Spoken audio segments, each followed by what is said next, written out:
National centre of excellence animation visual effects gaming कॉमिक्सला जे union कॅबिनेटनी approval दिली आहे काल, हे भारतासाठी आणि महाराष्ट्रासाठी खूप महत्त्वपूर्ण हा निर्णय आहे. हे मेन सेंटर ऑफ एक्सलन्स महाराष्ट्रात दादासाहेब फाळके चित्रनगरी म्हणजे फिल्म सिटीमध्ये सेटअप होणार आहे. मेन फेज, करंट फेज, पहिला फेज NFDC पेडा रोडला सेटअप होणार आहे.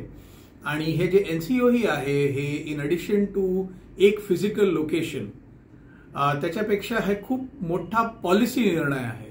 हा भारताच्या यूथला, महाराष्ट्रातल्या यूथला खूप व्हॅल्यू ॲड करणार आहे त्यांच्या आयुष्यात.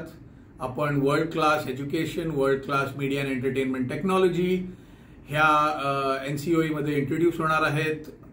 दिस काइंड ऑफ एज्युकेशन, असं एज्युकेशन जे आपण भारतात बघितलेलं नाहीये ह्याच्या आधी, किंवा बघितलं असेल तर अगदी प्रीमियम इन्स्टिट्यूशन्समध्ये बघितलं आहे. ते आपल्याला सगळ्यांना अवेलेबल करून देणार आहेत.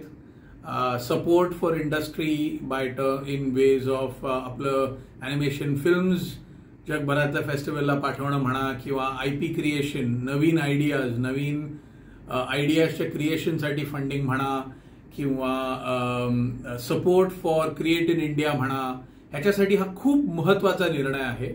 आणि as interim CEO of the national centre of excellence for animation visual effect gaming comics, I am extremely happy and it now starts a big journey माझ्यासाठी आणि आमच्या सगळ्यांसाठी जे NCOEशी संबंधित आहेत, की आपण हे भारताचं जे पहिलं आता NCOEचं सेटअप आहे, हे we make sure that it becomes a super successful NCOE. Thank you.